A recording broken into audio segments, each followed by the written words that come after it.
Okay, so let me take this privilege to first wish you all a very good morning. And let me remind you that we are having this year an extended Science Day celebration, National Science Day celebration by Indian National Academy of Engineering. The reason being, yesterday was so busy for all of us and so populated that our esteemed speakers couldn't give us time. So we decided that we will prolong by one more day. Let me also remind the audience that Indian National Science Academy has decided, Indian National Academy of Engineering has decided to celebrate National Science Day every year through its Kolkata chapter. The relationship is that this particular occasion is to commemorate Raman's seminal discovery, which happened in Calcutta. So we decided that maybe the Calcutta chapter should actually take the onus of organizing this event every year. So let me now have the privilege of introducing today's very distinguished speaker, none other than Professor Ashutosh Sharma, who is currently an Institute Chair Professor at the Department of Chemical Engineering, IIT Kanpur. And you heard it right, that he's just completed his tenure as Secretary DST a few months ago. And he actually held that position for more than 6.5 years, since January 2015. But he's happy to be back in his old saddle at IIT Kanpur.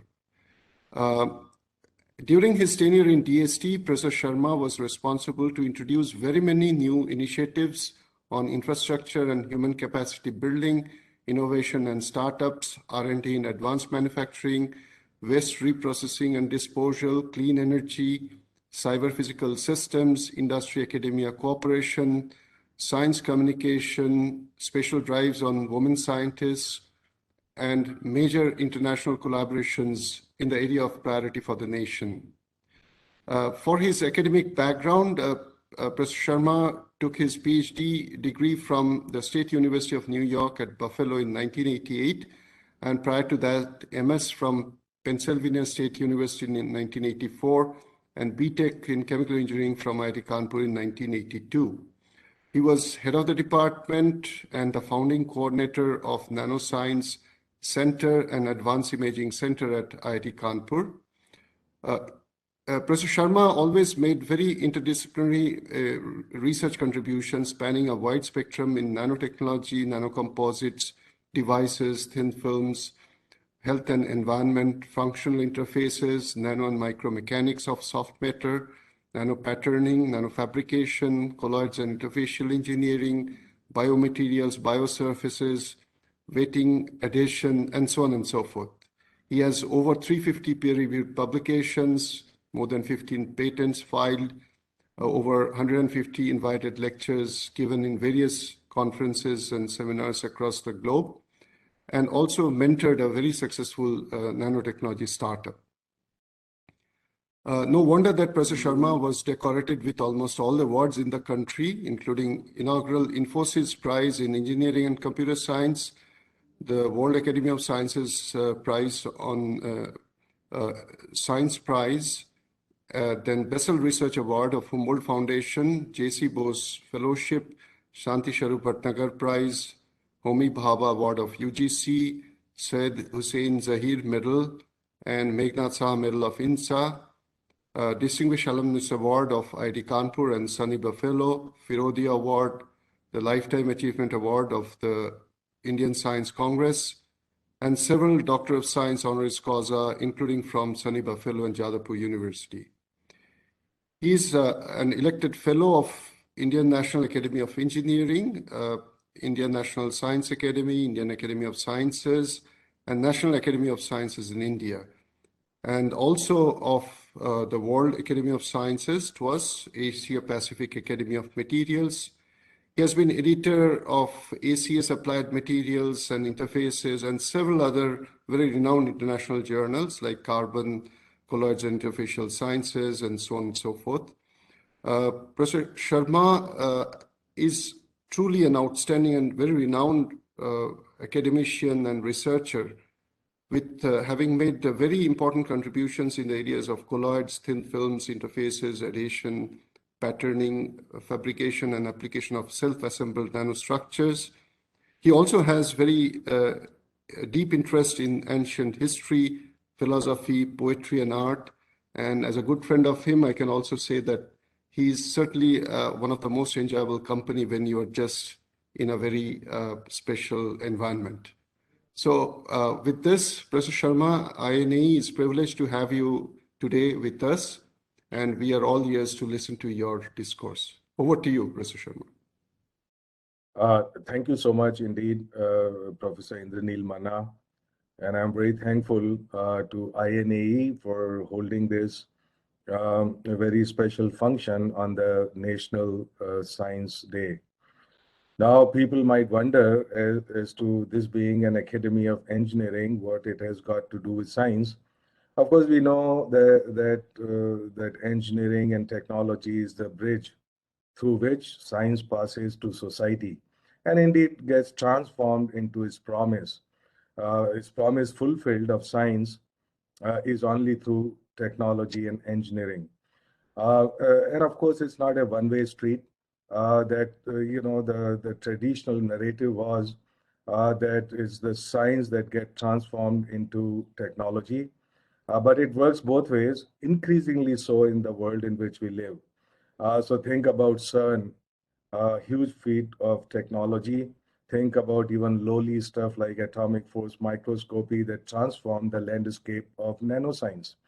You can't imagine doing nanoscience without these technological tools, or a whole lot of examples. So it is a very good tight, interaction between, or a symphony between science and technology and engineering that produces the fruits of the knowledge that we also seek. So increasingly so, I don't really draw any boundaries between what is called now science or applied science or translational science or engineering and what have you. And in fact, the couple of themes we are going to discuss today about J.C. Bose and Raman are in fact very good examples of that, of creating their own instruments, for example, where needed and so on, doing a great deal of engineering as well as very, very deep science. So the stuff I'm going to talk about today, let me put up my slides. Oh, by the way, also in my own life, I got the sense that, science, engineering are not so separated. Because even though I'm a chemical engineer by training, most of my, even people, my collaborators and my friends often thought that I was a material scientist. Others thought I was a condensed matter physicist. Others thought I'm a physical chemist or chemical physicist. I don't know what that means. And so on and so forth. Some of them thought I was a theoretician, others thought I was an experimentalist, depending on who I was collaborating with. So if my collaboration is with a theorist, they thought I would provide the experimental support and vice versa. So this has all been a fun ride, and some of the experiences that we gather from this fun ride in academia, in research, in innovation, and so on. Some of that is stuff through the sayings of the two great giants of India, Raman and Bose. This is the short objective of the talk that I would share with you today. The research on this was done only yesterday evening and night. So it is a little bit, still a little bit half cooked, but it's a beginning. It's a very different kind of presentation. So I would not really go into any scientific problem. I would not even talk about the great discoveries that these two giants made. Because that's something, you Google it, we have learned about it from the very beginning, our childhood, and all the time. Half the fellowships and awards and the auditoria are named after these two people. It's either Raman or Bose. So it permeates our scientific life in every possible manner. So that's not the aspect that I want to talk about, but something about what made them tick, if you would, saying, look, what is it that was so different about them? And what are the lessons from their lives and their world and their works and their personalities that those lessons, how they might be relevant in the world of S&T today and the world that's coming at us at ever faster and faster rate. So that is a little short and long what we would discuss today.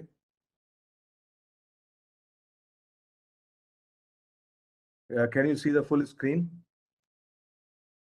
Yes. Yeah, please go ahead. Okay, great. Now let me adjust.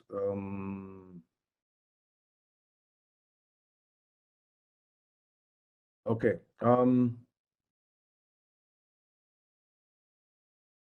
Right. So that's reflected in the title. The brave new world of science today is the world of J.C. Bose and C.V. Raman. And it's increasingly so, and this is what you say, coming full circle. This was about 100 years ago. The things that we are talking about, a very different world on the outward appearance, on the surface. Of course, that was a world which was far more constrained than the world in which we live today. The constraints were of resources, the constraints of colonial rule, and therefore apartheid of some kind in science and engineering. It was a world in which communication was non-existent, in which long distance travel didn't exist, the networking or international networking was non-existent, and so on. We can imagine, I mean, it was such an alien world to a modern observer of today that one cannot even imagine it. We are talking about the times of J.C. Bose, 1858 to 1937, and that of Raman from 1888 to 1970. So Raman comes a little bit after Bose, but they, the world in which they lived had a lot of similarities. Um,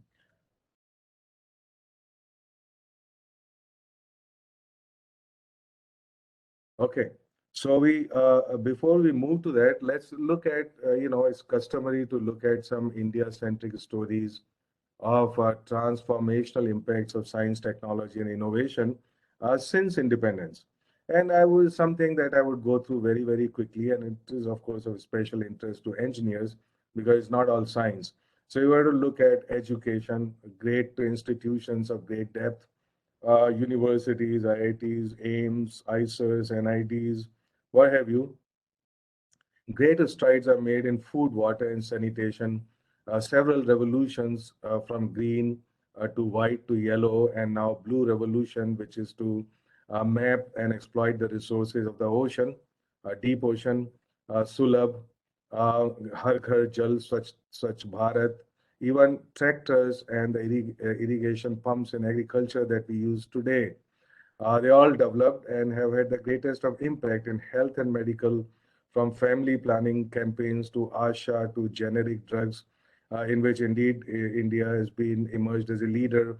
Vaccines and ventilators that we saw the magic of that during COVID-19 times, and diagnostics, Jaipur Food, Shri Chitra Heart, and the examples are, of course, enormous numbers. In transport, three-wheelers, e-rickshaws, metros, and all that stuff going around. A whole lot of information and communication revolutions with the rise of digital, which is really akin to leapfrogging and pole vaulting, because we started really with nothing, with landlines, which are very difficult to get and so on. And suddenly everybody is walking around with smartphones, two phones, what have you, total connectivity, knowledge network connectivity, national supercomputing mission, a whole lot of stuff going on there, and I don't need to tell you all that. In terms of governance, technology has had great impact. These are the usual examples which are cited. The ink that is used in voting, voting machines, advisories and warnings which are given to farmers and fishermen, and tornado warnings and what have you, all kind of natural disaster warnings, so as to save lives and property. UID and Aadhaar gave an identity, a digital identity to people, which also therefore allows direct benefit transfers, therefore plugging in a lot of leakages that happen. New policies on liberalization and democratization of mapping, of drones, of satellite imaging, opening up of space and defense sectors. All of those are indicators of what may call Atmanirbhar Bharat, a new push in that direction. Innovation ecosystem really started from nothing 10 years ago. 10 years ago, people wouldn't know what you mean by startups, for example. And all of that happened with real speed and scale, including the grassroots innovation and traditional knowledge banks, and of course, energy and so on. Now, let's very quickly come to, we already know the world in which we live. So, very much to be said about it. Let's look at very quickly about the future. And this is not a simple future that I'm talking about. This is an overarching challenges of the future in the domain of science, technology, and innovation. But I would argue that those are not exclusively challenges of science, technology, and innovation. And we call them overarching challenges for two reasons. Because that they are going to be forever. And the impact that they would make would be across every human activity, nothing remaining untouched. Okay, so that challenge one is the rise of intelligent machines. This is a triad of manual, cognitive, and creative. Started with manual and moving on to creative. I have seen the paintings, I have seen the poems and the novels written by artificial intelligence, and they are getting close. They are getting second-rate humans, but very soon they would catch up. Of course, it was already 1990 that a machine defeated the world chess champion, and that machine, or the way it functions with the accumulated knowledge of all grandmasters, got defeated by an AI-driven machine. Alpha Zero defeats Stockfish. Great news. Okay, so clearly, wherever pattern recognition is a problem, human brain cannot do as well as a machine, and that, of course, we see happening in science. So whether it is material science, is fluid mechanics, is mechanics of any kind, it is drug discovery. Every day I read an article where in looking at X-ray crystallography, whatever. So of course, whole lot of science and technology which is based on pattern recognition. Finding a needle in a haystack or a haystack of data. All those jobs are going to be taken over by machines. They can just do it much better. But the rise of intelligent machines is permeates everything because of the convergence of materials, of machines, of communication, of perception through sensors, autonomous, at the edge, distributed computing and everything, decision making or autonomous decision making through machine learning and similar algorithms, control and autonomous action through actuators, which is coming together of cyber and digital with physical. The next revolution, which is not very far in the future, is going to bring in biological in its fold. So the convergence of cyber, digital with physical and biological is going to complete this particular future. Of course, this future has both the lights and shadows, but that's a separate thing and not have time to talk about it. But we already talked about Industry 4.0, Internet of Things, robotics, cobotics. Cobotics means robots and people working together, quantum technologies, what have you. This all looks rather simple at the surface, but clearly is going to impact everything. For example, learning, skills, education, work, governance. Even our idea about the models of governance, like democracy, like dictatorship, like many different forms of democracy, all of that, because it's essentially the form of governance is dictated by communication and computing a whole lot, much more than we realize. That is itself is a fascinating aspect. And again, can't go into that, but experience, entertainment, health, social interactions, judiciary, commerce, medicine, our ideas of privacy and safety, media, of course, inequalities and justice or the lack of it. Okay. Now, the reason I'm saying this, okay, what is this challenge or the overarching challenges of all foreseeable future? Because not simply because these are challenges, of course, they are technological challenges, but the two facts that I would like to bring to your notice. First, that these are multi-dimensional challenges, which mean that they don't belong to a particular toolkit. Second aspect, is that they are not only technological challenges, and they can never be sorted out only by science and technology alone.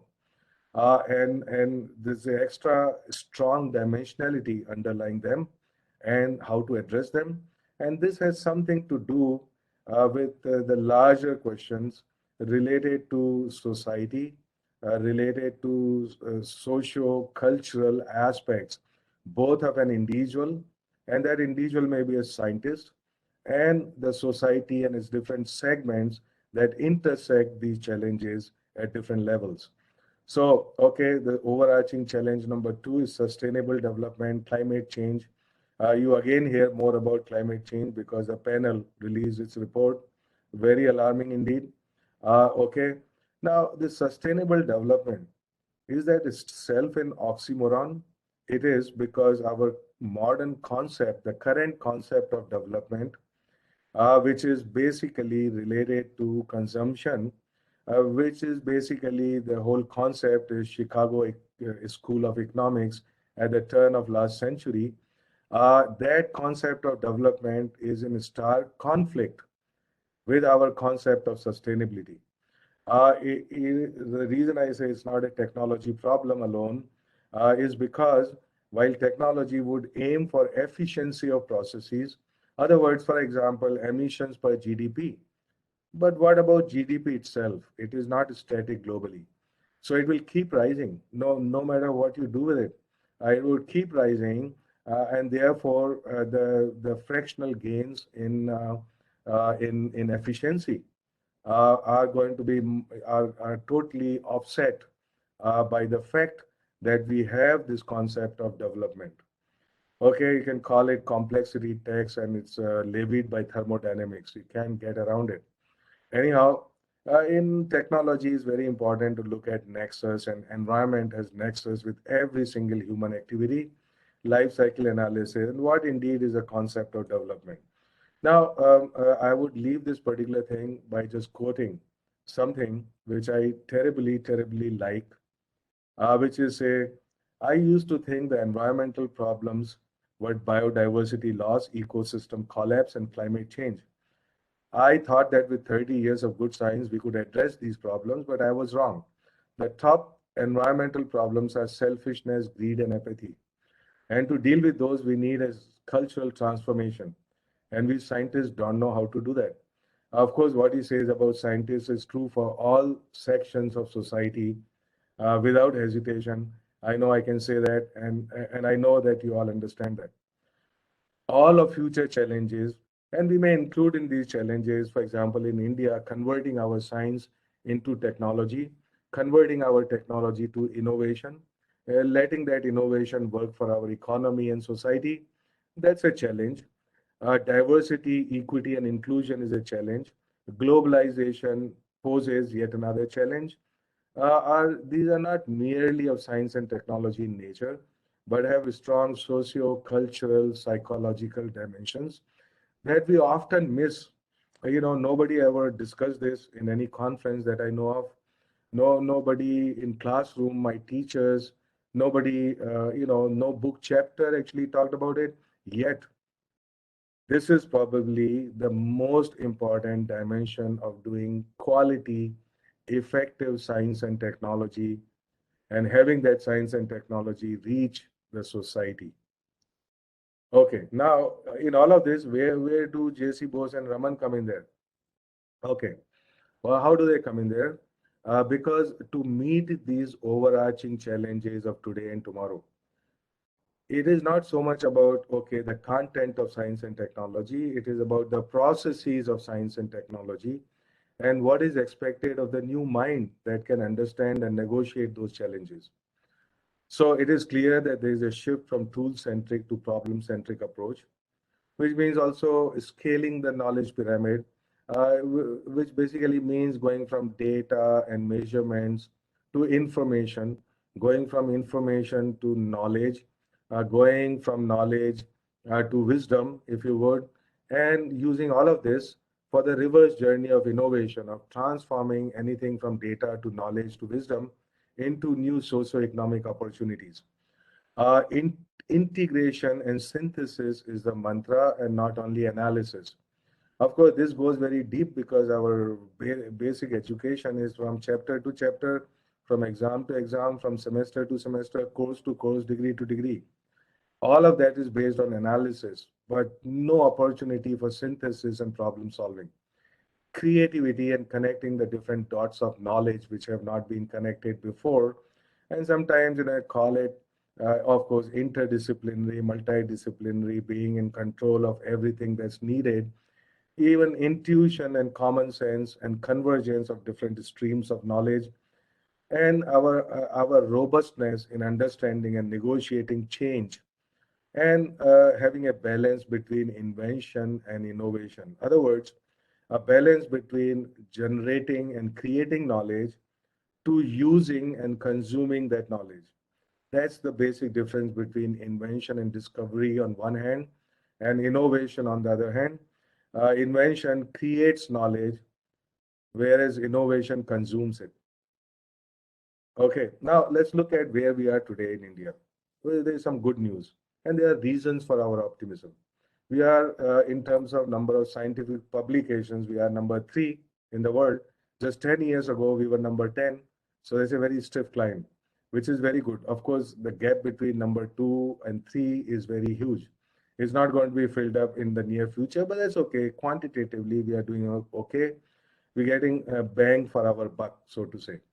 And this is true. Now we are number three, not just in everything, but cutting edge areas, engineering, nanoscience, tech, materials, artificial intelligence. Also number three in number of startups and number of unicorns, and this is picking up really, really quickly. Deep strengths in R&D and the R&D institutions, including universities, IITs, R&D labs, and so on. Demographies on our side, a young country of energetic people, educated people who are raring to go. But this demographic advantage, this window of opportunity is open for about 30 to 40 years now, 30, 35 years for India, after which the population start growing like everywhere else. And of course that, you have to support more aging population, which are not contributing as heavily for the economy of the country. Human resources, we got top class human resources, no doubt they are in great demand globally. A hugely diversified market and huge demand, which means that if we have something to offer, with quality, that this would be lapped up. 80%, 85% of even our simple biomedical devices are still imported. So there is a huge opportunity there to make a mark and new enabling policies. But there is always a but. Having counted all the strengths, are we leveraging them? Now, of course, since we are good, we are Atmanirbhar in number of papers, the quantity, time to focus on quality, on the relevance and direction of that research so it can connect with the stakeholders. There is a difference between profound and incremental research. Much of the research is incremental, that you may call filler material for the CV of that scientist. There is a difference between disruptive research and business as usual. Of course, oftentimes people are happy to be followers rather than leaders. And oftentimes our ideas are coming from somewhere and they may not be India-centric. And this is especially critical for engineering and technology, if not for deep fundamental sciences. And then being innovative and connecting with the different stakeholders in society. So let me ask some questions. We often ask them. It's time that we actually address them with sincerity and with deep thinking. And there are a whole lot more of these questions. If you start with the last question, often people who just don't know anything. They say, why we are not getting in Nobel Prizes in India? The last Nobel Prize comes with Raman, stuff like that in India. Why, we may ask, one is a follower rather than a leader. Why one is risk averse? You cannot do profound research if one takes no risk. Why be incremental? Why one is not connected to stakeholders of science and technology in society? Why is one negative and complaining all the time? Why have low self-esteem with associated complex of superiority and inferiority? why little translation happens and innovation goes for a toss, and so on. The most frequent answer that I've heard, and all of us here, is saying, look, it's all about funding. That's an interesting thought, no doubt. But this could be another seminar, webinar, and stuff. And it's clearly there is certain, amount of well, I mean, certain amount of correctness in this answer, so to say. But on closer examination, you would see that perhaps this is not the only answer. In fact, it is neither necessary nor sufficient answer. Okay.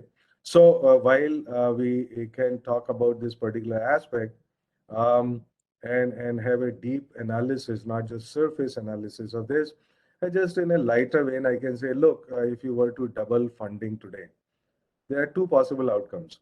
Of course, the quantum of funding is more directly correlated with quantity. So we may say, okay, doubling the funding may produce 50% more incremental papers. That's a certain outcome possible with that. But can we equally say that the quantum of funding is related to quality and the connectedness and the direction and the relevance of research? Now, that would be a harder question, in fact, to ask, indeed. And there are many more associated questions, but let me not go down that path. I would focus on something else. What I would argue and taking clues from the lives of two great masters. The drivers and successes of science and technology are in socio, psychological, and cultural dimensions, even more than intelligence, even more resources. Those resources are necessary and in sufficient quantity. Totally no doubt about that. But there is something beyond it. And so let me digress a little bit and go down to what I learned in Psychology 101 course at IIT Kanpur. And this is called Maslow's motivational model. Okay, so it's a model of hierarchical needs of human mind. What is it that mind is looking for in this world? And all science, technology, and indeed all knowledge and all human activities derive from here and from nowhere else.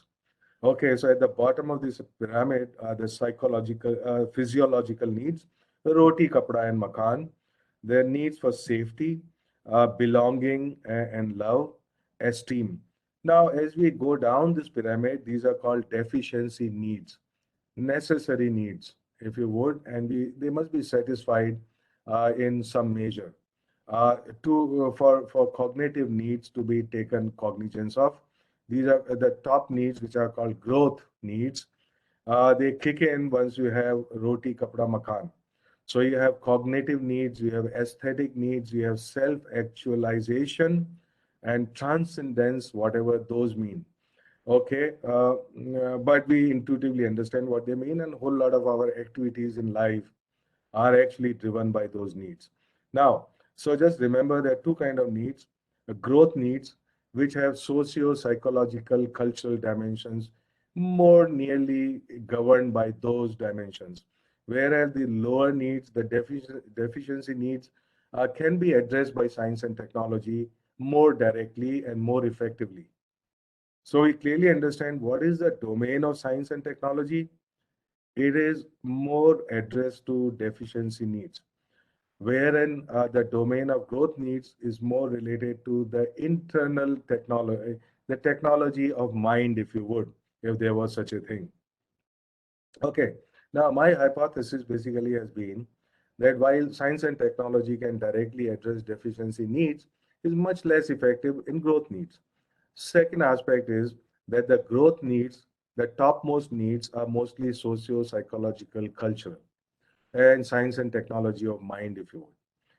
Now, it's very interesting. The pre-industrial societies actually focused, after having a bare necessary level of deficiency needs, because there was no technology, so you cannot have three cars, you cannot have five houses, and so on.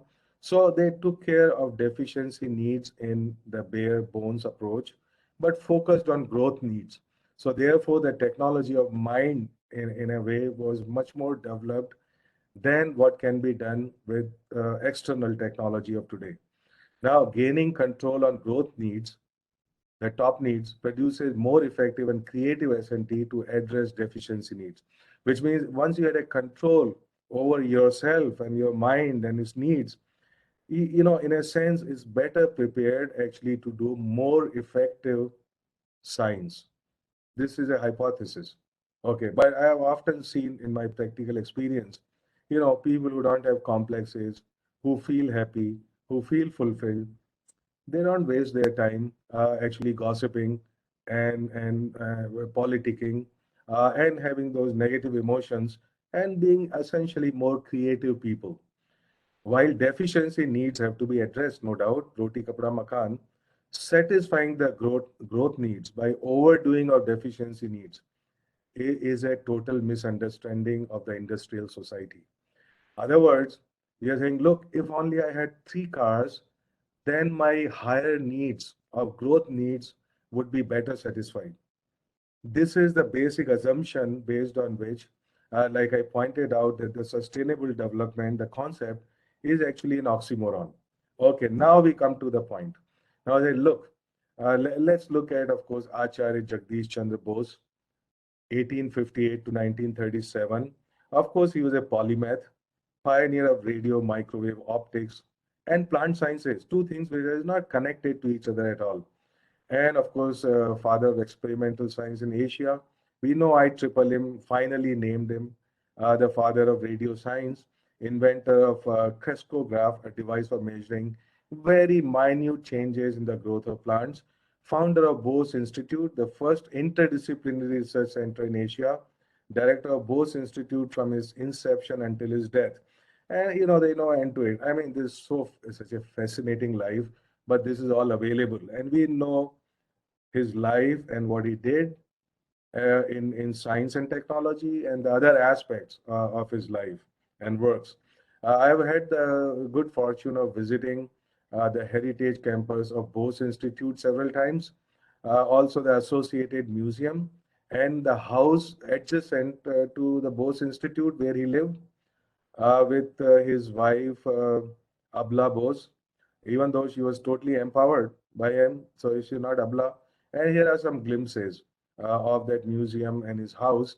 And the first thing that strike me is super innovative powers. He put together, a gas refrigerator to work, a makeshift, if you would, a jugaad, something for those days, and the aesthetics of the place, the orderness, the order in the place in which he lived, and of course the instruments that he made. All of that actually points to an exceptional quality of mind. So it is not simply in the lab. Look, the order in the mind translates into order in your surroundings. And it also happens vice versa. So that was amply clear by examining everything that he left behind. Now let us hear from J.C. Bose himself. Okay.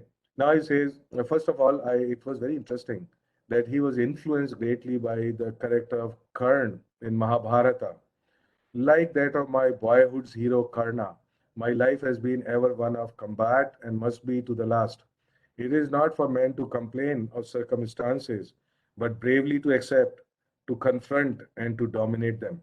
Everything I'm reading from now on are the direct quote from J.C. Bose, which brings out, of course, that energy, confidence, and positivity, which is a hallmark of anybody, great scientist, great warrior, great anybody. There's a balance of holistic thinking, which is the merging of right and left hemispheres of the brain. Now, here he goes. How admirable is the Western method of submitting all theory to scrupulous experimental verification, part of what we call the scientific temper. That procedure has gone hand in hand with the gift for introspection, which is my Eastern heritage. Together, they have enabled me to sunder the silences of natural realms, long uncommunicated, what it means to the mind of a scientist.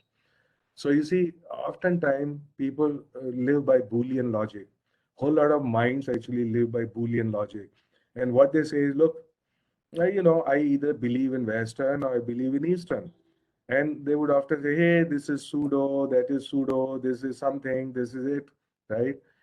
It's only a holistic mind that produces great thoughts. It is not by Boolean thought, even though Boolean often, that is how in many branches of science and technology, we are easily driven by the Boolean approach. Okay, here he says, by continuous achievement alone, we can justify our great ancestry.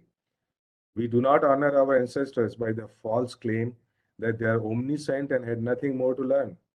It would be our worst enemy who would wish us to live only on the glories of the past and die off from the face of the earth in sheer passivity. We all we see what it means, right? It means, look, there are two ways of learning and contributing. The Eastern way is sitting at the feet of masters. The Western way has been standing on their shoulders because knowledge is not a fossil. Now, it doesn't matter if you talk about Ayurveda, you talk about yoga, you talk about meditation, all of them can actually grow. They can always grow because of the addition of knowledge, which means one can make use of modern tools of inquiry, of science and technology to continuously add to that knowledge, which is actually a knowledge for the whole humanity, indeed. So here it is say, look, that nothing in this world is fossilized, that science actually is something in motion. I cannot, be so attracted to what I did for PhD, to be living with it for the rest of my life and be stagnant. Here, look, I say, nothing can be more vulgar or more untrue than the ignorant assertion that the world owes its progress of knowledge to any particular race. The whole world is interdependent, and a constant stream of thought throughout ages enrich the common heritage of mankind. It is the realization of this mutual interdependence that has kept the mighty fabric bound together and ensured the continuity of permanence of civilization, right? So, okay, don't forget, they were living in colonial world, and it was very clear that, people believed in the theory of races. And they say, oh, some races are just simply more smarter, more intelligent, and so on. And unfortunately, that kind of view prevails even in the world in which we live today. Let me put it very squarely and a little bit harshly.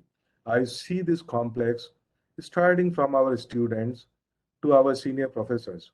Okay, so even today, I see a person of a particular skin color, and we automatically assume that this guy is something which is, above his Indian counterpart. And this kind of complexes do us no good at all in making good progress, in making independent progress in our pursuits of science and technology. This is about Atma Vishwas and Atma Saman. I will come back to them together. The twin traits which are absolutely required of a new scientist and his new mind to meet the new challenges. I can tell you so many horror stories from my own experience, but the time would not permit me that. It's not because I'm not frank and totally transparent. Let's look at, they say, they who behold the one in all the changing manifoldness of the universe. Unto them belong the eternal truth, unto none else, unto none else. This is exactly like an Upanishadic saying, right? Now, we may agree, not agree. This is a philosophical point. The point is that a good scientific mind also has a deep bearing in philosophy. Okay, so it's not simply, just the narrow and deep of, oh, this is the research I do.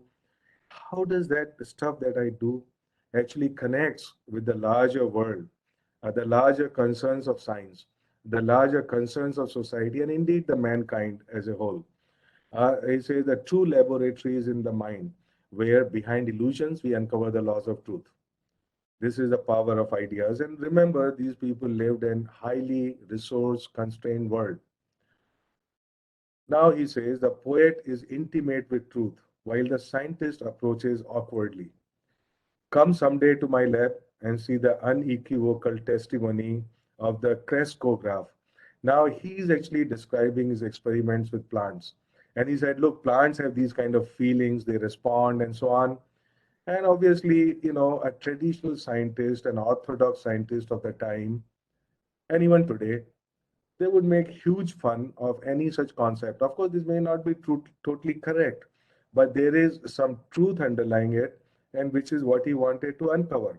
And what he's saying is, look, if he describes it to somebody who's a poet, he understands it totally. He has no problem with it, this concept.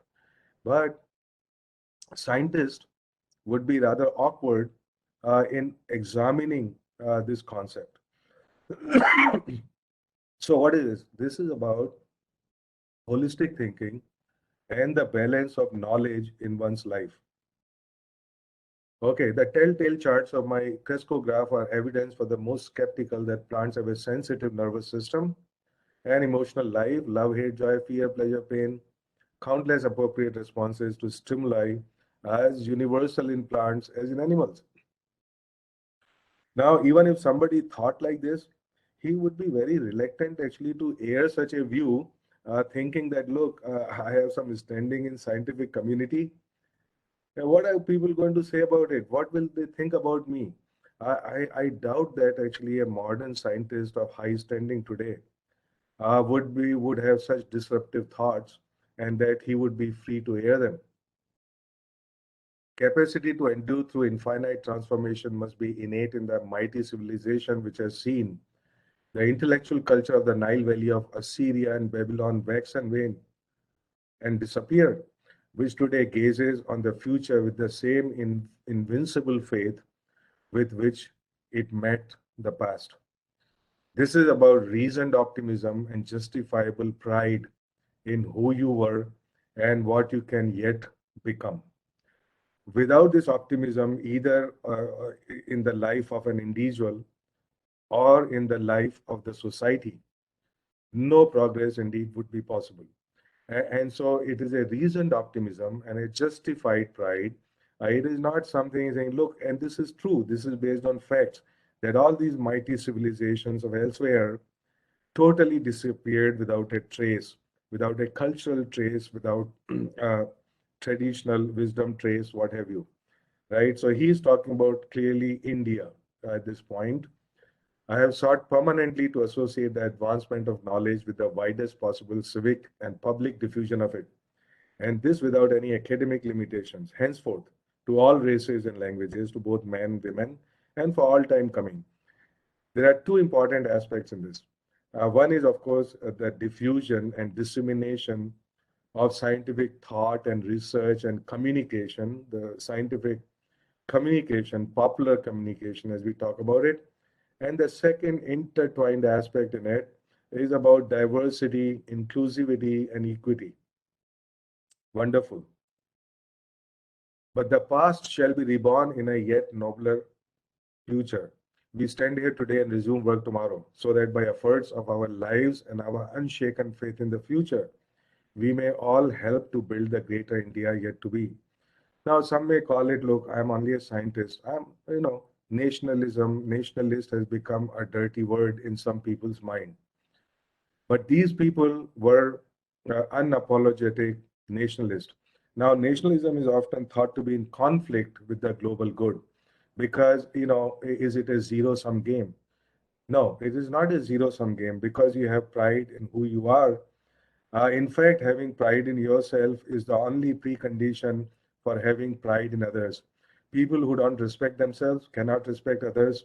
What I don't have, I can't give to others. And this is a very basic, conservation of respect, if you would. Right. So here it's very clear. He says that these are the people who are committed to their society and their nation. Okay, so with these few glimpses of the workings of minds, or the mind of J.C. Bose, I come to the next one, which is C.V. Raman, which is more contemporary. Remember, he passed away only 1970. So he has seen much of post-independence period in science and technology as well. Okay, so there we go. Acharya Chandrasekhara Venkata Raman from 1888 to 1970. And we know what he did, light scattering spectrograph that he developed with K.S. Krishnan, and this modified scattering, and what is called the Raman effect. Received Nobel Prize in Physics in 1930. His paper, the first paper, was published in 31st March 1928 in Nature, which was based on the conclusive work, the final experiments they did on 16th of February 1928. So very quickly, publication after 2 years, Nobel Prize was rather exceptional in those days. It took many decades, for getting Nobel Prize after doing the work. Okay, but he was also a polymath. He had varied interest, acoustics of instruments of India, for example, musical instruments of India. Whole lot of interesting work that he did all through his life. And again, we all know it, or you can know it easily by looking at Wikipedia anywhere else. Now let's look at some of the things that he said. He said, I am the master of my failure. If I never fail, how will I ever learn? This is about taking risk. This is about doing profound research. This is about going doggedly after a profound question. And it's about taking responsibility.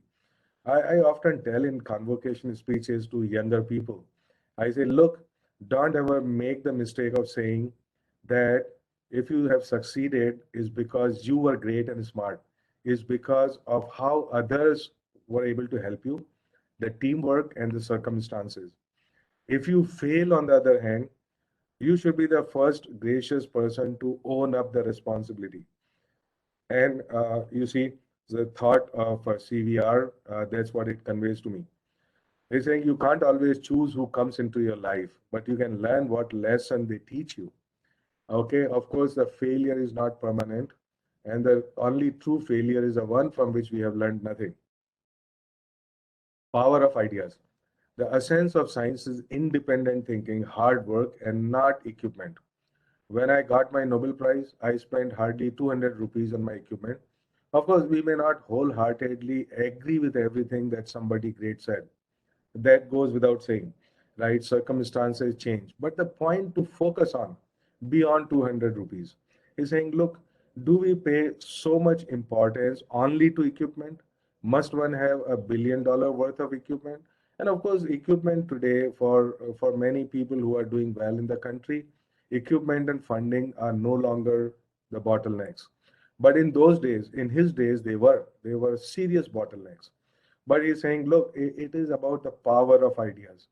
Okay, without power of ideas, if I had, I don't know, any equipment, I can still only can do incremental work because I have no new idea. How do I put that tool to a new use that other people don't know what to do with it? Right? That is the most important aspect in doing profound, disruptive, quality research. Now, of course, he's saying we have, I think, developed an inferiority complex. I think what is needed in India today is the destruction of the defeatist spirit. Indeed, confidence is the key. And again, this is my favorite thing. I keep telling people in convocation speeches. I say, first thing you should do is lose the energy vampires. They do nothing but suck energy out of you instead of blood. And after 2 hours of hanging around with them, you feel like zombie. You feel that this whole world is coming, come crashing on you. And really that, essentially, I ascribe my own failures to the failures of the world. Okay. And that would not, I've never seen a person do good work in any sphere of life by that kind of approach. Now, let's go to, we must teach science in the mother tongue. Now, some of these things, look, I understand totally they are controversial. Okay, so I'm not trying to push a particular idea. I'm just saying, look, what this person said. And what is the iota of truth in what somebody said? Okay, nothing is ever black and white. Nothing is ever a boolean, to my mind. And so let us examine these things in light of that. We must teach science in the mother tongue. Otherwise, science will become a highbrow activity and not an activity in which all people can participate. I feel it is unnatural and immoral to try to teach science to children in a foreign language. They will know facts, but they will miss the spirit. Of course, this is also enshrined in National Education Policy 2020, and this is only to set the discussion. Okay, it's not saying, look, there is certainly some merit in it. I know so many scientists, great scientists with original thoughts who have done, let's say, their high school or even some part of their college in what you may call the mother tongue. Okay, it's not, and you look at a whole lot of examples of other countries, whether it is Korea, Japan, Germany, France, anything, right? I mean, it's not that they suffered because they didn't use their they used their mother tongue in order to carry out their instructions and research in science. Okay, we need a spirit of victory, a spirit that will carry us to our rightful place under the sun, a spirit which can recognize that we, as inheritors of a proud civilization, are entitled to our rightful place on this planet. If that indomitable spirit were to arise, nothing can hold us from achieving our rightful destiny. Okay. Again, like I said, look, just because we have confidence and we have respect in ourselves, it does not mean that we belittle others. It's only a complex that belittle others. It is not about knowing who we are. So oftentimes I have seen it is not our formal IQ that holds us back or makes us anything less than people from elsewhere of the same IQ. It is our sense of confidence, how much risk we can take, how much self-respect we have, how much of independent thinking that comes from the confidence which is innate. Those are the recipes for good success in doing great quality work in science and technology. All the this is very interesting when I came across this particular quote that I'm showing now. He says all the instruments of percussion known to European science are essentially non-musical and can only be tolerated in open air music or in large orchestras where little noise more or less makes no difference. It made me laugh, at least smile, wholeheartedly. Now, what is this? This is, you see, I don't know scientifically about what he's saying is right or wrong. This can be examined. I'm sure that he worked in the science of musical instruments, so he would have some basis for saying that. But I'm not the best judge of that particular science. But what I'm saying is, what is it conveying to me? It's conveying the confidence and courage of making critique, even when it may appear to be politically not correct. See, and so we do live in a politically correct world, but science sometimes has to be brutal and agnostic to those particular aspects, if especially if it is well reasoned and based on evidence. So we come to the end, and of course, my time is just about there, ending at 12 o'clock. So, what was my take home from the life and times of JCB and CVR? Now this is very complicated. Of course, what is it that you focus on? So, what we have chose to focus in this short discussion is not about what they did scientifically. It's not about the contents of what they did, but it's more like the processes of their mind and the processes of doing science in their lifetime, and how those things, those lessons, may have relevance and importance in the science and technology world in which we live today, and we are going to be increasingly living tomorrow. Okay, so those are the basic questions that we ask. You think, what are the social, psychological, cultural dimensions of doing profound science? Okay, it's about being polymaths. It's about having a lot of interest. It's about connecting the dots, which we may call the creativity, if you would. It's about, of course, taking risk in our approach, being bold, multidisciplinary, interdisciplinary. All these terms actually came up much later. What is the meaning of multidisciplinary, interdisciplinary, out of disciplinary, synthesis, problem solving? All these terms actually came later. Why did they come? Because first we fragmented knowledge in 1 million different pieces. Then we want to solve a problem.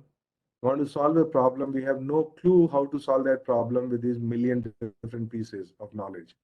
So we grab handful of them and then we try to join them together. It's like Humpty Dumpty.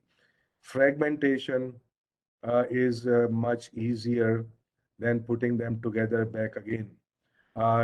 Through entropy, for example, we know that, right? So all these things, the terminology, the interdisciplinary, multidisciplinary, it is actually a misunderstanding. Okay, everything is actually multidisciplinary. But since we come from the side of discipline, so therefore we say it has to be multidisciplinary and so on. Now, power of ideas in a world full of constraints of infrastructure, connectivity, foreign rule, what have you. How do you survive?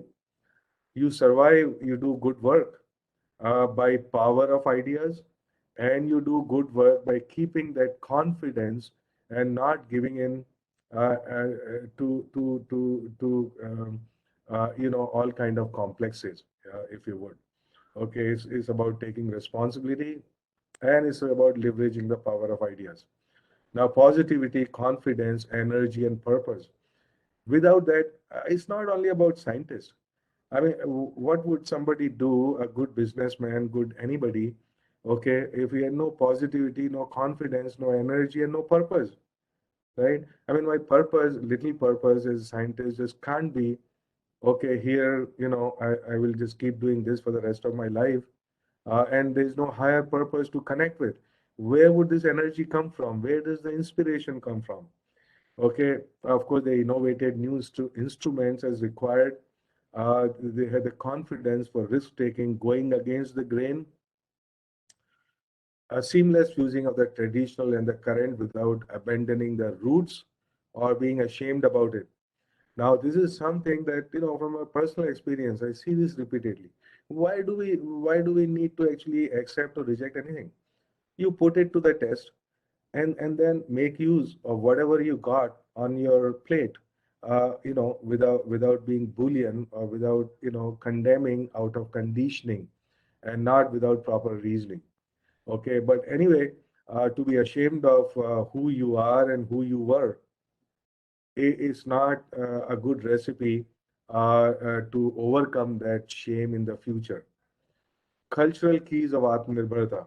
And I see that these three cultural keys of Atmanirbharta in all the great scientists in India of the yesteryears, Atma Vishwas, Atma Samman, and Atma Chintan, which is not same as Chinta, which is negative, but Chintan is a dispassionate analysis based on evidence and data about who we are and where we are and where we need to go. It's very simple. And like I pointed out, nothing happens without Atmavishwas. I've seen so many, for example, our educational system, our training, our nothing, it doesn't really impart Vishwas. I know so many intelligent people, they will not take a plunge into startup. Even if they thought that, I mean, that there is some amount of financial security, they're getting a loan, they're getting a grant, is a psychological barrier, right? They don't have the confidence. They have the IQ, right? And of course, other thing that happens with people with big IQ, they may lack EQ. EQ meaning, of course, emotional quotient is EQ1, and empathy quotient EQ2. And in the absence of these two EQs, merely having sufficient IQ would only make for a mad person, no doubt about it. And they were, of course, keen observers of nature.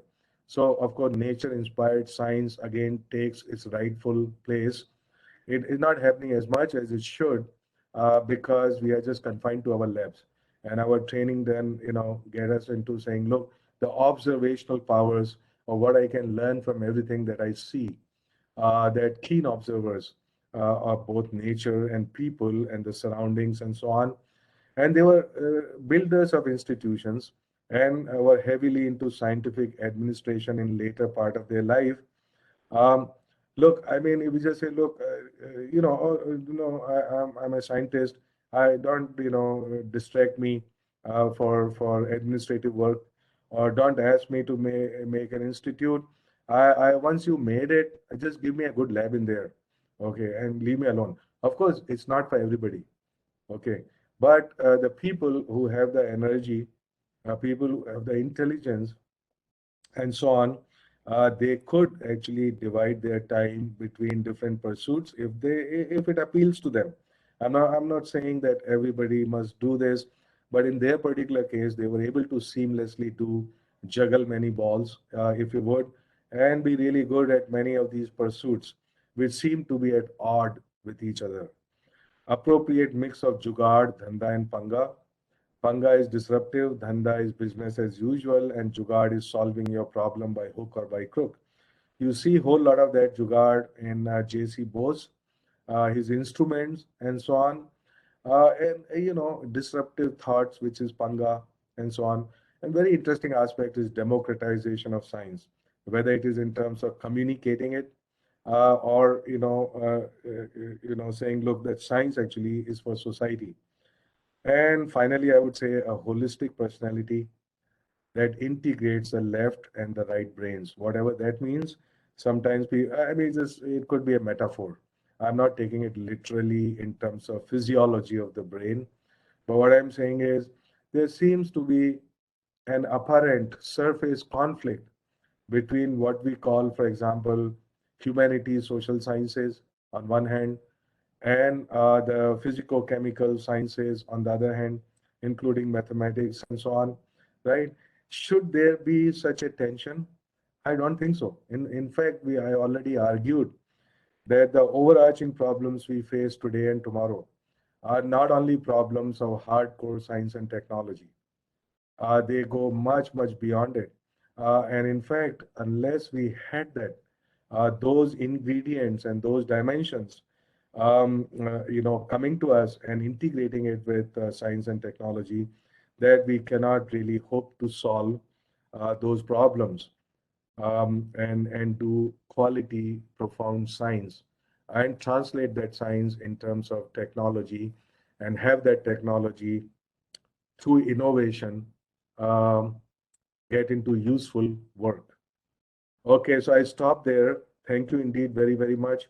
I understand that this is a little unconventional kind of talk, and it is a kind of talk from which, in fact, I have learned more by doing it myself, and by really looking at the thought processes of the great masters, two of which that we had some time to look together. Thank you very much. Thank you very, very much, Professor Sharma. I think this was a very nice blend of and a true celebration in its right spirit, the celebration of Science Day. Not just talk about Raman and his discovery, but in general, the spirit and the wisdom that actually is synonymous with scientific pursuits. So thank you so much. I don't know whether we can, Devatosh, do you think we can take some quick comments or some observations from any of the, any member from the audience, or generally in such? Yeah, no, I'm totally happy to do it. I mean, okay. No problem at all. So then let me invite if anybody from the audience would like to raise any question, right? Yeah, any question or comment or observation or anything they would like to supplement. Actually, I don't find any hands raised or any. No. We should have actually announced that right in the beginning. Do we even have any hands left now? So if we have no hands, we have 50 plus. If we have 50 plus people, all have been converted to panelists. Anyone can ask a question now. Yeah. Please go ahead. Not only question, look, I don't, a discussion. So I mean, we all can have views. Yeah. Professor Mahadevan. See, yeah. Very happy to know that both the scientific and the philosophical part has been integrated, and you are taken from two great scientists of both C.V. Raman and J.C. Bose. I don't think we have any other personality better than this in India, and you have taken such examples and given a very good flow of how anybody could really think about it.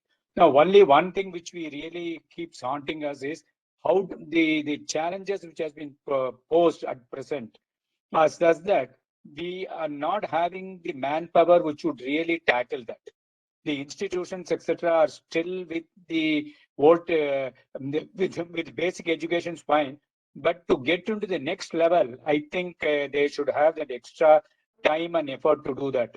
Say, like if you take a medical education, they have, after their completion of their education, they have an 1 year compulsory internship. Likewise, I think in engineering, we have that, but that is at a much smaller level when they have in the colleges, 2 months or 3 months, so not an intensive one. So you can really get into the groove during that particular time after you are really graduated and really trying to choose your career to get into some places. So that is one area which is really, I think we are lacking, which we should really strengthen. Your comments on this, please. Yes, sir, you're absolutely right. Of course, you know that one doesn't, the education in India does not impart wisdom about the real world. But also, let me, since we are talking about deep science and research here, right? Let me focus on one aspect of it, which is our PhD training. Yeah. Now, a lot of people actually think that PhD is a continuation of MSc. Now, this is or MSc or BTech or MTech or something or other, right? Now, this is actually 180-degree out of phase with all the education they had received so far, because it was basically passive education and mastering of passive education and crack exams. Now is the first time in their life that they have to be the active contributors, generators of that knowledge. It is not passive learning anymore. So they are totally ill prepared for it. We cannot think of this as continuation of their previous life. It is a break from the past. But this expectation is never conveyed to them in very clear terms. That the skills that you valued so much, which made you succeed cracking all those exams, are in fact, those are the values and skills no longer required. And in fact, the skills which were you didn't really bother about, creativity, independent thinking. Now, who would crack an exam by independent thinking in the setup that we have? So therefore, all these skills went into short supply, right? Because it didn't add to their success. So independent thinking, critical thinking, creativity, all of those were not inculcated. And now this poor fellow is thrown into a lab. All that he knows is what his seniors tell him, look, you do these measurements and you will be through in 4 years with your PhD. Don't ask too many questions. Don't be a stupid guy, right? All this. So whole of this system actually geared towards people falling in line and continuing and not questioning. Our PhD training is really horrible. Second aspect is that we are all creating our PhD students in our own image as our clones, which is a very dangerous thing, because by definition, a professor has certain kind of priorities and pursuits. But should our PhD students totally mirror that? It's a disaster. I had a meeting with 200 Ramanujan fellows, Ramalinga Swami fellows, INSA, the Inspire fellows, 200 of them, and I asked them, how many of you are actually preparing for, planning for a career outside of academia and R&D labs, the government? Only 3 hands went up. This is a disaster, because all 200 people cannot find actually satisfying jobs in that sector, right? It doesn't happen in any country. Less than 10% PhDs find those kind of jobs. Other words, if I have only trained people to write certain kind of papers, which add to my CV as a professor, so I can get the next award, then I have not done my job. Okay, cultivating their strengths, and some of them have to be made for industry, some for startups, for other opportunities. Okay, so I'm saying here are some very, very deep weaknesses, even if I just focus on PhD training. And so if we are not, do we have the confidence to change my stream of research? Do I have excitement to do it? Okay, letting go of the past and hooking on to what is coming in the future. All of those are cultural traits. So what I'm trying to focus on is not just simply saying do good work, do good work. It's not going to happen. it is very clear that you need that confidence, you need that pride, you need that excitement, you need that cultural aspect in order to be able to do any good to this world, anywhere, in any pursuit. And this is an, I mean, all I'm saying is, I have not seen this discussed often and very openly. We are, of course, we should focus on the contents of science, and we do that in conferences, we do that everywhere, but somehow people shy away from, posing um, inconvenient questions and then really saying, okay, well, this is all wrong and this needs to be done like this. We Thank you, have sir. many Yeah. students today in the audience and a wide range Yeah, of go ahead. audience. So, any Yeah, question from any student? yeah, I posted a message in case anyone wants to raise a question, may feel free to do that. But meanwhile, Ashutosh, I don't see any other hands raised so far. So Okay. maybe I just take a cue from, okay, yeah, there we see someone. Yeah, Dr. Roy, Dr. Vidhan Chandra Roy. Yeah, please go ahead, Dr. Roy. Right from I like to thank Kolkata. Ashutosh Sharma. Yeah. It was a very good presentation, and I totally agree about his comment on how we are getting the PhDs. Particularly, I do not know about the other countries, but I know about India and Australia and some areas. PhD course has now become a course like MSc, 2.5 years. There are many institutions, they produce number of PhDs in a regular fashion. Yeah. And hardly we get the real research and learning in the PhD courses. I should not generalize it, but it is happening in most of the institutions across the world, not only in India. No, it's not across the world. I know the countries that you're referring to, and the PhDs in those countries is not a ticket for academic job. Okay, those are actually more operational jobs, and I agree. Maybe you have to, train people a little bit differently. Basically, with that PhD, you cannot become a professor. You have to do, independent kind of work, which is called habilitation in some countries, most of the European countries. The American system is more like us, which has no limitation on number of years. So it is not totally operational, but has some, as a doctor of philosophy, means has some philosophical content on, not just straight and narrow of operational. So maybe one requires different kind of PhDs. I don't know. Different streams, just as we have engineering, we have science, we train them differently. I mean, but to say that I will train everybody only to write, do this kind of research, which is straight and narrow of academia. Okay, that I think is a recipe for disaster. And indeed, where all these PhDs who are simply, if they're interviewed, they would say, I only know this tiny area, and I only know to write papers.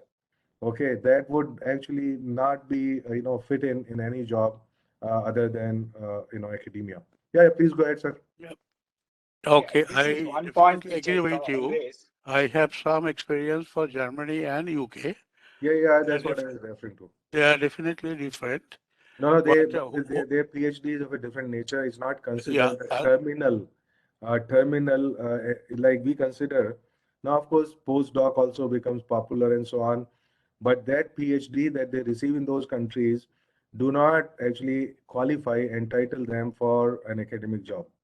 right. That is right. Thank you very much. Thank you. Any other What I comment? was trying to really communicate is the PhD students who come out, some of them, when you interview them for, say, some faculty positions or any other thing, they are so much narrow band that anything this way or that way, just cannot answer. Yeah. And even within their this thing, they really don't know why they really chose that. They Yes. knew only the No, procedure they and the didn't way choose they it. have done It it. was And chosen got by the advisor. It was chosen by the history of the lab. yes. Right. So they really have no independent contribution in it. Yes, that is that. Yeah. So we find that a fresh MTech student with a more open mind is more suitable for a faculty position as a junior person than even a PhD. Yeah. many think times it it's not happens like that. PhD has become a necessary evil, and because there is more supply now than demand, even 6 years of postdoc has become a necessary evil in some areas of science. Okay, but that is all. You see, sometimes, often in policy matters, I hear people say that we need more PhD students. Mostly people who are saying this are professors. Okay, because then I ask them, do you have job for all these PhD students? Today we are producing 25,000 in science and engineering per year, which is fine. Do we have the quality for these? Can we control quality control for these PhDs? And second thing, do we have jobs for these 25,000 per year? My own assessment is really no for both the questions. Okay, But, but at the same but time, I understand that a professor needs to have 5 or more PhD students. Okay, so there is some conflict between this kind of planning. Yeah, no, go but ahead, Indrajit. Ashutosh, I hope you'd agree. I hope you'd agree that probably it's not fair only to pass the blame onto the trainees for poor training and not hold the trainers to some extent responsible for the mess. So, I hold nobody responsible. I'm just stating the fact. And in fact, no, I said about trainers only. I said, do look true. professors. No. Dr. Mahadevan made a mention, so I thought we should be very clear that young minds, they come for an opportunity, for a career, and the system probably doesn't also not doing enough to give them a fair opportunity.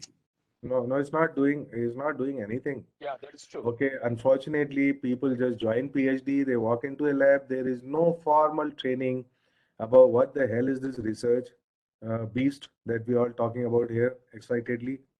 Like, what is it you want to do in life? Why are you coming here? Okay, all that. There is absolutely no dialogue. There is no soul searching. There is no formal training. Even people don't know how to write, communicate. They don't know how to do error analysis. Sometimes they think because we say it's a continuation of their life. So they copy from somewhere and paste it, right? And it's not their fault. What I'm saying is they just don't know. That's how they've been doing it, and they continue to do it. And mostly, their seniors actually push them along some groove. So perhaps, I'd like to add only three things. Mr. One Ashutosh, is that in many institutions, for 2.5 to 3 years PhD course includes 1 year of coursework, and they get 1 to 1.5 years for the research, writing thesis, and submitting interview, everything. That is one. Secondly, uh, what is my observation in this long career, that the people during our age, when we were young, we found that our intention as Sir, you are still when we young. well, Don't say when you were young. no, Don't not say when you now, were young. You are young not now, now, but you were not now, younger. You were not younger. now. What Yeah. I'm telling, Yeah. that there are many students who didn't get the job No, in of course. industry. They have gone for PhD course. Yeah, And yeah. third thing, our chairman is there. I like that all the researcher, all the research guided should have the problems to go work on it from the industry. Because I found many professors, they go on extending their work and get 4 to 5 PhDs. And there are examples Okay, in India. yeah, understood. Your concern is uh, understood. I Now, have some actually just basically, you different see, observation. basically what you're saying is, look, a lot of PhDs come in because of default, not because of choice. And this is so true in many areas of science where there are no jobs. So, if I get a PhD fellowship, is worth 30,000 rupees, stay in campus. If I were getting a job, I would probably won't even get half of that money. Okay, so this is the bitter reality of the world. And so a whole lot of people get pushed because of lack of options into research. And we can't really expect the same commitment and quality from that. I think our just policy making. If you just look at over the past few decades, when actually we are young and so we came by our choice. Yeah, We yeah, had that's what I'm saying. Yeah, other jobs also there after yeah, MTech. yeah, right. Today, if you see that, you have just put a matrix that actually how many PhDs you have produced, then you can go for associate, then how many you have produced, then you can go for full professor. And on the other hand, students, after having BTech or MTech, they don't have plenty jobs even in the science. So now there is only option because the government of India provides a good amount of fellowship. So 30,000, if you actually just married to another scholar, then you get 60,000. You can live a good life. But our time, 500 rupees. So 500 rupees, if you marry a scholar, it get 1,000. 1,000 you could not survive. And also that time our just PhD was really just free thinking PhD because PhD was not associated with just professors promotion or for any other thing. But today, that's what I've been also telling everything. And you are right that the number of PhD that we produce, we cannot provide them job. That's why we have just sent them for postdoc.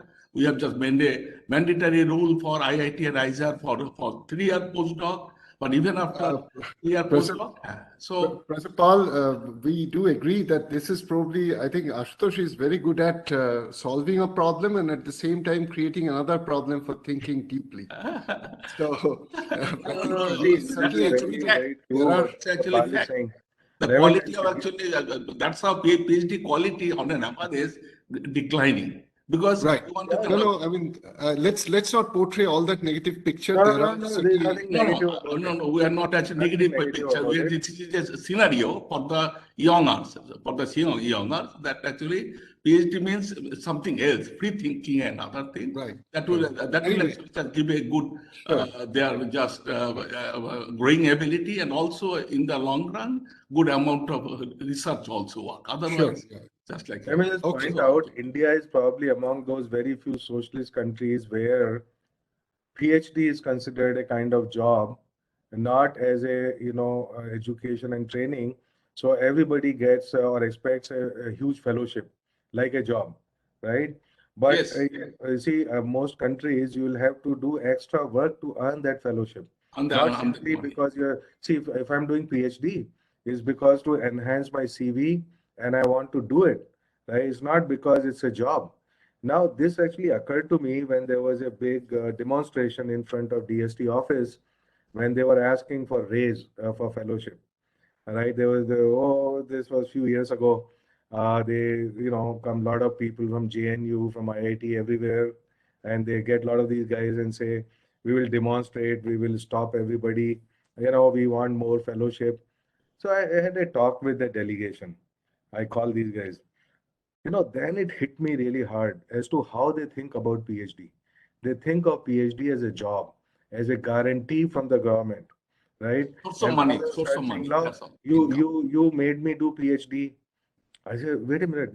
I didn't make you do anything, right? You do PhD if you want to do it. I mean, what is that to do with government or me or anybody, right? You made me do PhD and now, postdoc also. And now you have to give me a job. So there are two kind of people who say, look, you owe me a job because you made me do PhD and all that stuff. And that's how people think about it, as a right, as an entitlement, rather than, look, that they are doing it out of choice. Anyhow, so there's a complex issue. It's fine. So I think we have had a wonderful session. So I would now request Ashutosh to kindly do the honors of. Hey, before you do the honors, I mildly, in lighter vein, suggest everybody, in these kind of, see, if we had met physically, you would have offered me lunch, right? To begin with the tea, of course. Well, it depends on when we do it. If you could prolong up to another 1 hour, then certainly you would have earned lunch. No. So what I suggest to people is that, look, it's much less expensive and it's the new normal to have things delivered at home. Believe it or not, yesterday, one of them did deliver me pizza for dinner. Okay. But that is certainly on me, Ashutosh, next time when we meet. Thank you, Professor Sharma, for your wonderful talk, mesmerizing talk, and for accepting our invitation. And I extend our invitation in advance to Kolkata, to our chapter in the near future, and we'll definitely enjoy beautiful lunch and dinner together. And I must thank the participants at the middle of the day. They're a big number and with much interest and the wide range of age and their interests. So thank you all for participating in our beautiful session. And we are really enriched by your beautiful deliberation where you have put all together your personal thoughts, your experience, and some historical contents and sayings of two great scientists of our country. So we are really benefited and we'll ever remember this session. And all participants, please join with us in the evening session. This is the second lecture of our Science Day celebration on behalf of Kolkata chapter, which was initiated by Professor Shankar Kumar Pal, our mentor, our leader. We started our journey. This chapter started its journey in 2007. So this year we are completing 15 years. Thank you, sir, for your all encouragement and efforts. Thank you.